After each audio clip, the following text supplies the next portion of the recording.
Hi, Doris. I was here. I just was not promoted to participant, Ah, well, to panelist. Sorry. there you go. Yeah, so Doris, so we have our guests online. I just introduced them, and so I had gone over the agenda for today that hopefully you can see on your screen. So I didn't say anything really about Marianne or Wendy other than saying where they're from. I'm not sure if you wanted to add any more, and I just told people what to expect for today's webinar.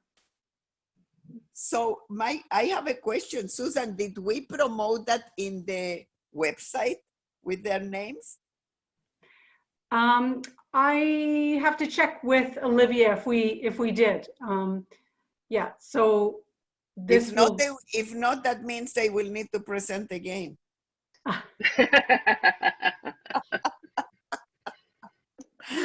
But we're delighted they're here with us tonight. We are thrilled. We are thrilled that you are with us tonight. We have well over 150 people on the line right now. Fantastic, fantastic. So I know that they will have a lot to gain from Marianne and from Wendy.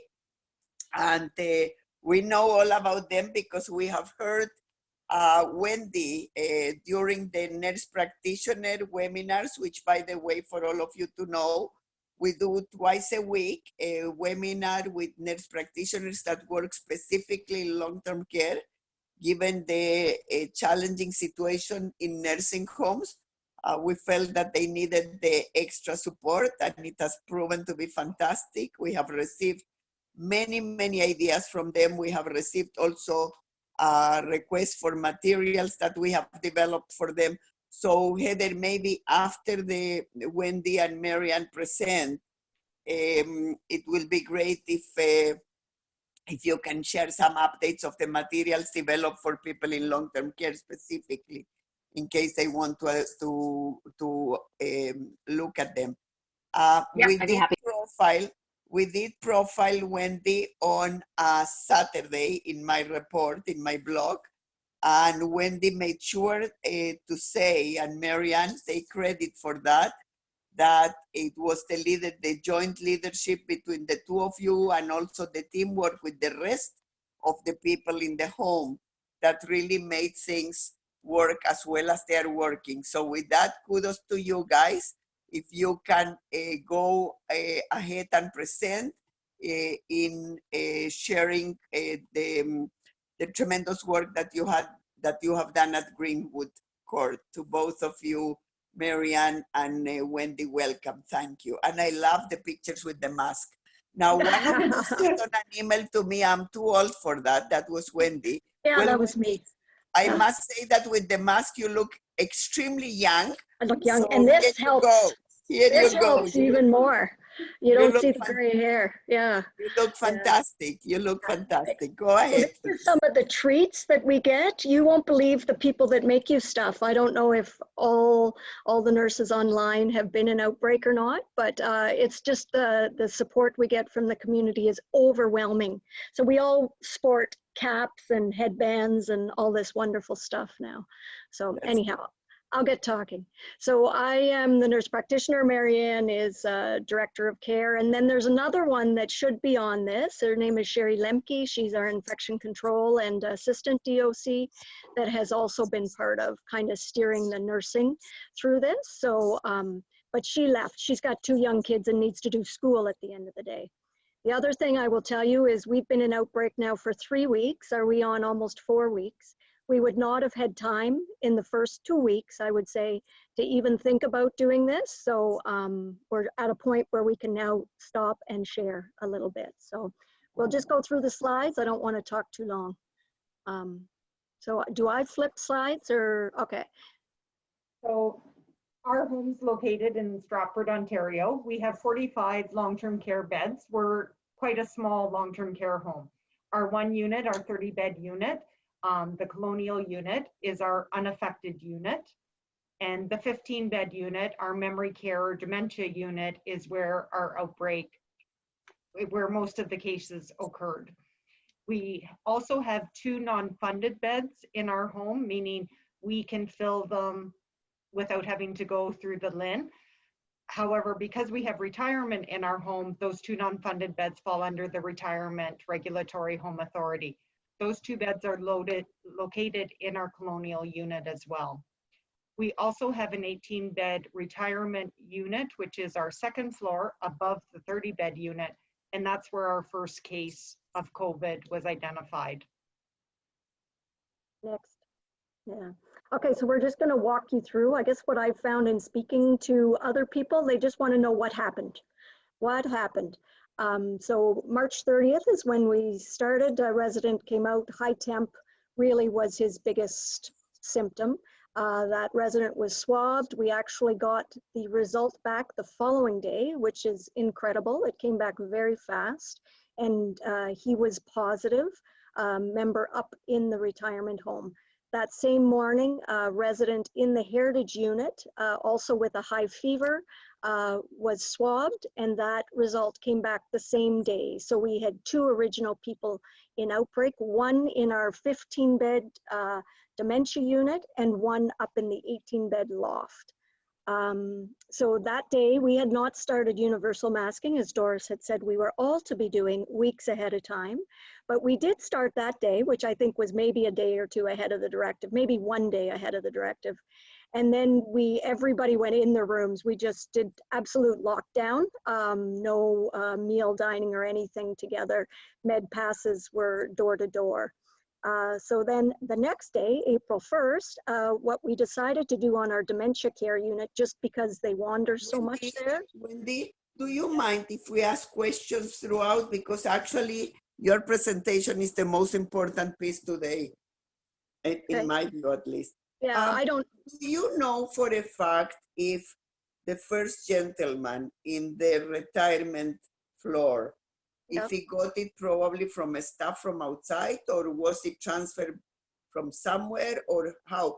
Because when we make the argument at RNAO, I want to tell you the rationale why I'm asking. When we made the argument early on that people needed, that the staff needed to come masked, right, when they come in, and that we would have prevented a lot, I still am convinced that that's the case. But do you know the circumstances in your place? I don't know how to say this politically correct, but it was, no, don't say politically correct. We were already 2 weeks into that no visitors coming in, so it was definitely staff, because that's all that was allowed in. And then we do have, when I get to the staff, you'll see there's a correlation. Okay, and this is very important because everybody wants to learn how to do different in a second wave, because there will be likely a second wave, etc. Yeah, so and it was about a 5-day difference between a date of work and a date of symptoms starting. But our health unit only tracked back 48 hours, and I think some of that's workload. You can't track back much further than 48 hours. So they didn't come right out and say that was that was where and we didn't want to publicize that here either. No, I understand. I'm talking from a policy perspective, right? Yeah, definitely it was staff. For the colleagues online, not only for those of you in long-term care. In fact, when we spoke, we said that masking in nursing homes needed to happen before even hospitals, quite frankly. Yes. Because our argument was that we knew that those are more compromised people. And we knew that even if they had a chance at using a ventilator, which at the time you may remember, we thought we will be overbooked with ventilators. But even if they did, they will not make it with a ventilator, most of them. So we were determined that they were the first ones that we really needed to protect. So that was the rationale for us.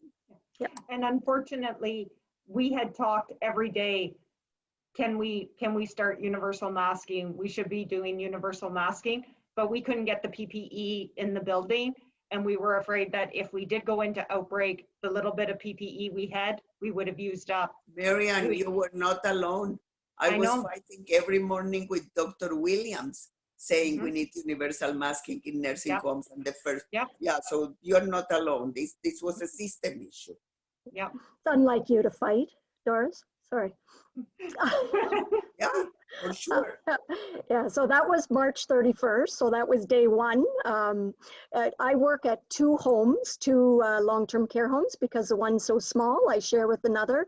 And the big joke all along was whoever went into outbreak first got me. So my text that morning or that afternoon was, "We win." From Marianne. Was like, what do you mean? And I said, Oh, we're positive. oh, You get to come, we get Yeah. to. yeah, and I haven't been back to the other home. And So so do you work virtually with the other or not? no, the physician there is fantastic. They have Okay. enough just doing the physician virtually. They don't need me in there virtually too. So Good. yeah, and she covers it. We did different things, but I'm hoping that they're good nurses, right? They'll be fine without Good. me. I just keep telling them I still need a job to come back to. Don't get rid of me completely. But anyhow, so then the next day was when we decided just to put all of the residents into their rooms like they were positive, because we had no idea who was and who wasn't. So we made that decision on our own. The health unit did say, yeah, that's a good idea, but it was kind of us who said, we're just gonna isolate everybody, which I think was the other very positive thing we did right off the start. And then up in the loft in the retirement home, all the staff there wore full PPE when they were working. And there as well, we isolated all the residents to their rooms. Up there, we did not put everybody in like the dementia unit. We just had the high risk contacts that we had identified in full isolation. And then the others was just, what we wore to protect them. So then we had more symptoms, and all our symptoms were fevers. We caught all of our residents with fevers. A lot of them had nothing more than a fever. That if you would not have been checking those temps twice a day, they are so important for the residents, more so than the staff. All the residents we caught with temps, and often no other symptom other than a temp. So we swabbed 2 more on the 2nd.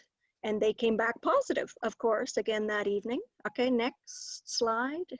And then not until April 5th did we have 2 more positive fevers. So you can see how long, right? Like there's a length here. Swabbed 2 more residents, and again, they just had fever, and results came back that same day, and they were positive as well.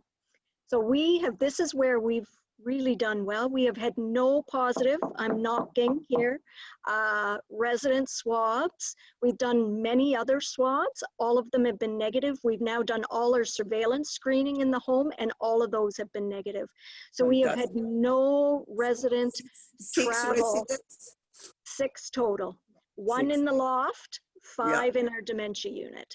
And amazing that no one else in the loft got that's No. good. Nobody else there has been, and we did the surveillance screening up there as well, and they all came back negative as well. And So, what happened among staff? That's our next one. So when you look at the spread, like it was 5 out of 15 on the heritage unit, like 30%, which I thought was quite high. And we have had 3 of those 6 die, and 1 is palliative. So we will lose 4 of those 6 residents, which is sad. Okay, so that was residents. So 2 will recover, huh? Yep, we got 2 recovered, and we've had 1 negative swab. We're going to do 2 negatives to get them out, but we've had 1. But then, were they in better overall health, or what do you attribute that to? Yeah, yep, I would say they were in better health overall. The ones that died were, and there were more mental health issues with the other ones. I think the one had some clear mental health issues, the one from the loft, unfortunately. So I think a lot of his issues were he wouldn't do what he needed to do because he was paranoid, and which is too bad. He was stronger, but his mental health got in the way, that we couldn't manage as well as we wanted to. Yeah. So then the staff, if you go to the next one, next slide. And can I move the slides? Oh, I'm there. Oh, sorry, I can't see what I'm doing. So yeah, so this was our first staff. So her symptoms started a day before our first resident came out with symptoms. She had the positive swab on the 31st. She had worked with that gentleman, the first gentleman, on the 25th. So 4 or 5 days before symptoms, and then had come down and worked in our heritage unit the next day, which speaks to that cohorting and not moving staff in the home. It was almost makes me shiver actually when you see this and how it all plays out. April 3rd, we had another positive in the heritage. She was a high risk. April 4th, we had a maintenance guy positive. He's our only one that we're like, I don't know where he came from. He could have maybe been a community spread. April 5th, we had 1 positive in the loft, 1 in the heritage, both high risk. April 16th, 2 positive, both high risk. April 21st, and it was the 16th that kind of threw us because there was this big gap, right? From the 5th to the 16th where we thought we were clear with staff. And then all of a sudden we had fevers. And 1 lost her sense of smell and taste, and it was after those atypical symptoms came out, and we swabbed them, being, I don't know, and they both came back positive, which freaked us out a bit, I must say. I wasn't expecting them to be positive based on their symptoms.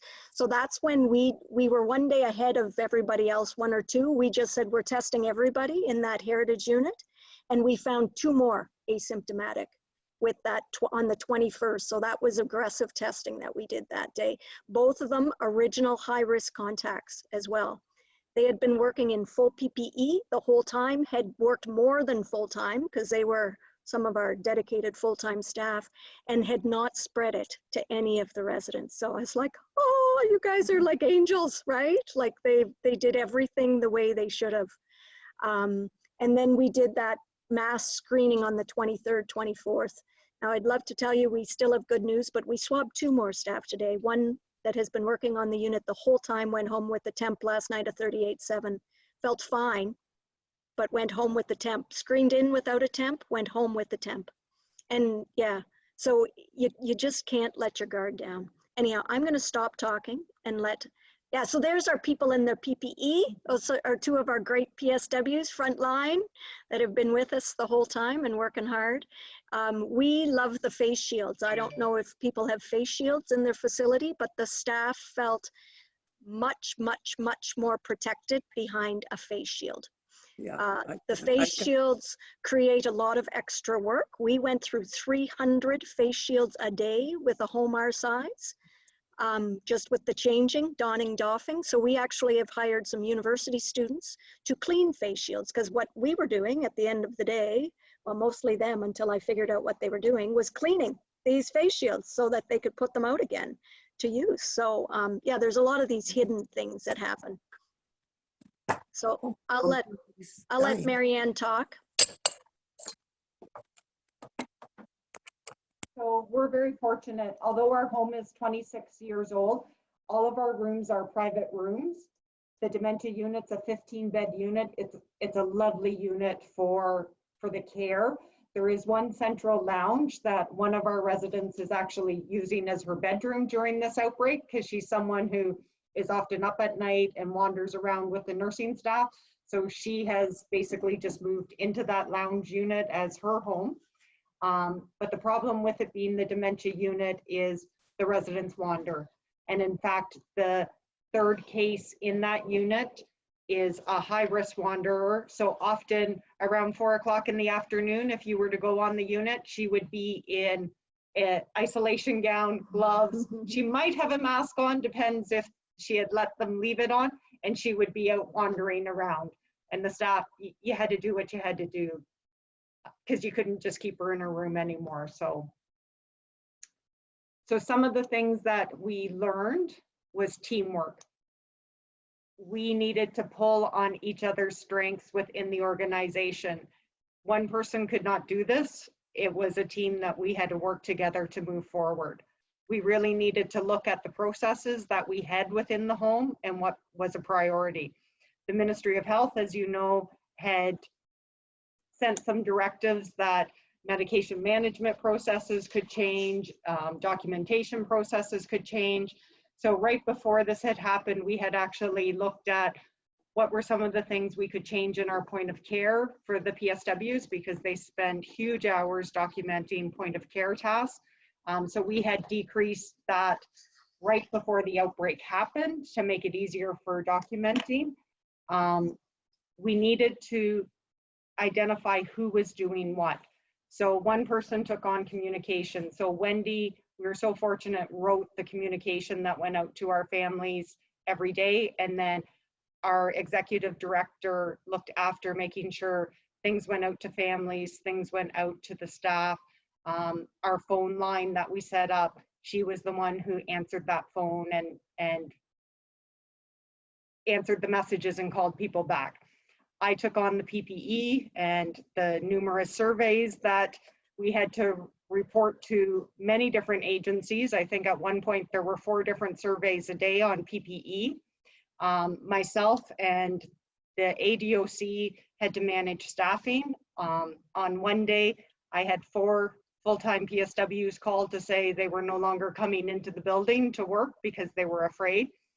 Our scheduler has been off through this whole experience. So, and we're a small home, so we don't have a lot of extra resources to pull in someone to do that. So just making sure that we weren't all doing little pieces of something. Someone, that was your role, you took that on and you did that. Respect goes a long way in this situation, and having trust for each other, knowing that that person you're working beside has your back. We spent a lot of time as a leadership team talking the staff down, and not only the PSWs who were having to deal with changes in their family life, saying goodbye to their kids because they were working in a COVID positive home where they could no longer, you know, be with their kids anymore. But even the registered staff really needed a lot of talking down and encouragement. And then we couldn't have done this without Wendy. There is no doubt she has supported us all the way through it, through quickly being able to change the workload with the registered staff by changing the med passes to once a shift as much as possible. She's been doing her own orders, putting them into point click care for the staff, doing all the communication to the families. We wouldn't be where we are if we didn't have that support. Yeah, this is definitely a nursing issue. I would say that first week, I felt abandoned. That was the only word I could use, except for the people within the 4 walls. You felt like, yeah, nobody would even come to the door that first week. And if they did, they dropped and ran. And that includes the physicians. We have not had physicians step in. No. And I can't imagine a workload of doing it virtually when you're in the midst of an outbreak. Right? They don't have time to virtually assess and communicate, right? It just, I don't know how, I think that's a huge thing. If somehow you can get NPs in every home, especially those in outbreak, that would be, especially ones that know the residents. That was the other bonus with me. I've been there for 4 years, so I know them well. So although we're a 45-bed home, we have 12 different physicians who come into our home to see our residents. Yeah.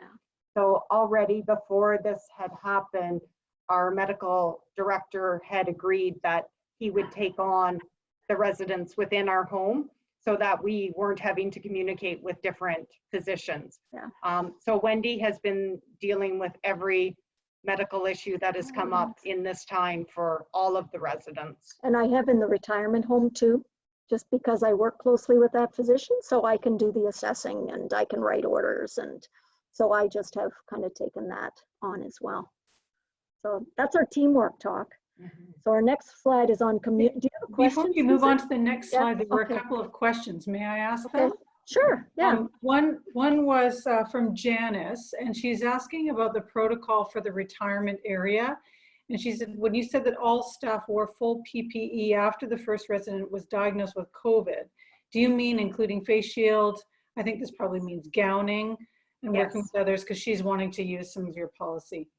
Yep. Yes. Yep, Yeah. droplet precautions. And we have goggles here too, but the staff, I think too, we just all feel better with that, the face shields through this. Like usually you feel okay with goggles. I don't know, this one's different.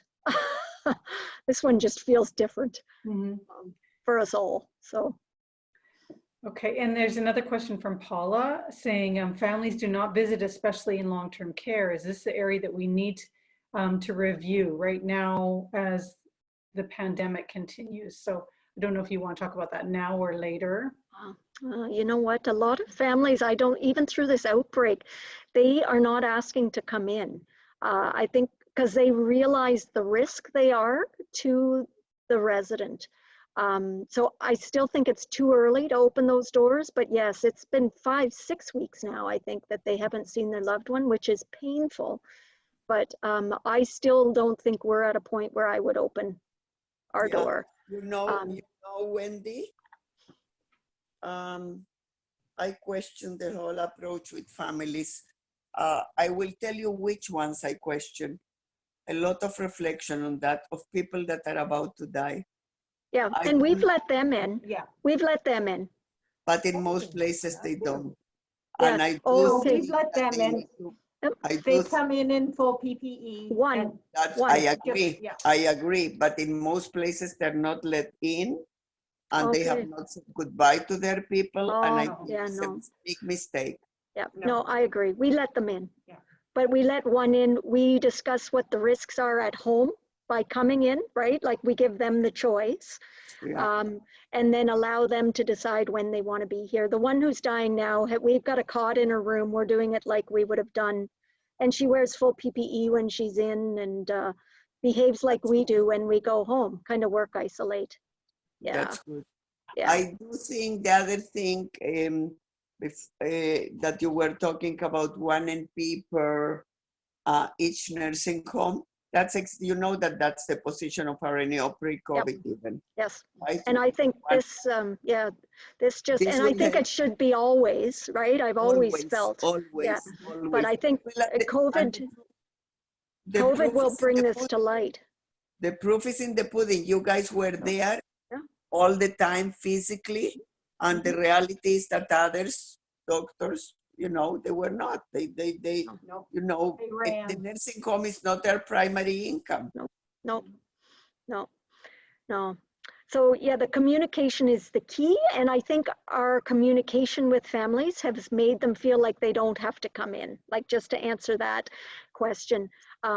So we did not do so well with staff. I guess if we could turn back the clock and change something, I think we were very good at communicating with families off the hop, because I knew that would be, we all knew that would be a big issue.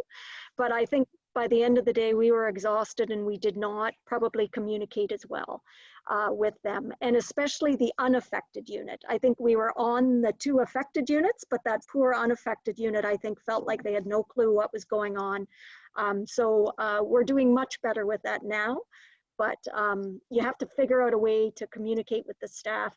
What we have is this one call. So you've got emails that go out with pushing one button to everybody. For both family and staff. So a POA for everybody that you're communicating with and staff. So that's something you could proactively do, is set that up. Because when this hits, you just need to be able to communicate very clearly and succinctly. And we were That's very very good. transparent. Like we were honest. We made sure that whatever was happening, we told the families up front before it was released to the media. So we didn't want a press release from public health to come out before we had told our families and our staff what had happened. That's fantastic. That's fantastic. They'll do. So unfortunately, I had to tell them today we have 2 pending swabs from symptomatic staff, right? It's just like, oh, I can't believe we have to do this again. But we've been trying to do that. So the other thing we did set up was a special phone line. So a different number, so that they weren't calling the charge nurse all the time. And they would leave questions there, and then somebody would get back to them. Did you have a question, Susan, before I go on? Is that you holding your hand up? Yeah, it was. Thank you. Thank you. Tanisha has a question about communicating with families. How often? Weekly, daily, or as phone calls came in? In And- outbreak, it was daily. I still am doing a daily update. I think I've sent it out to Doris. You've got a couple it's in copies. the blog from Saturday, guys. Yeah. So I do a daily update. I do a little spiel. I'm a very good chatter. I can chat about different things, a little light-hearted stuff. And then I always comment on the cases, the active cases, how many we've got, how many have resolved, how many deaths, and then how many pending swabs for every unit. And I do that with staff as well. And then I always comment on PPE. The first day I called all the residents' families on Heritage just to tell them this was what was happening that first day. And what I did, because they asked the same questions, so I said, I will write your questions down and I will answer them all in my communication tomorrow. And that's kind of what we did. As we had questions come in, I'd say, you know what, excellent question. I'll just send that out to everybody. So I did that along with it too. Listen, Wendy, do you think that those questions and answers would be good for us, some of them to post? Would they be the same as in other places? I would think, like a lot asked, should I take my loved one home? That was a big one. Yeah, I even got that one. Yeah. From families. Yeah. So I think I sent you, my first one was the big mass questions, like the first phone call of heightened anxiety from everybody. So that was, and then it was after that, they often just wanted to know how everybody was, right? Like, how are the residents doing? So I tried to say it in a way, but that was kind and respectful. And I did get consent from the residents' families that I was okay to share that with the whole group before there was a death, right? So it kind of preemptively, so then it wasn't such a shock when all of a sudden somebody died, right? You could say there's a couple that are really not doing well, kind of guarded prognosis. And then the families for active cases, the registered staff call them every day. Yes, that was So they're the only ones who get a personal phone call, is so that they get a personal update on how their resident is doing. Yeah, and we made that out with them. We'll call you once a day. We'll give you a 24-hour update. Just trust that we will call if anything changes in between. And they respected, the families have respected that. Like we used to get how many calls the first couple of days? Oh, that's all you do was manage calls. That's all I did the first 2 days. And when we got that in place, like I don't think I've been called personally about anything in a week. Yeah, it really worked. Really worked. The other thing we did, because we at management, you get all these wonderful emails coming in, right? And these great, right? Keep up the good work, all these positive, happy vibes, lots of prayers. So we started posting them. We have this beautiful, and I've got a picture at the end, our thank you board. So we posted so that everybody sees them. We meet with our public health unit every day, and they have been tremendous. We have a fantastic health unit. So I would, highly recommend that you do. We set a time. We meet every morning, whether we have anything to discuss or not. We have recently started meeting with our local hospital, who has helped with some of the staffing issues. Once they had the directive to deploy staff, they've been very supportive.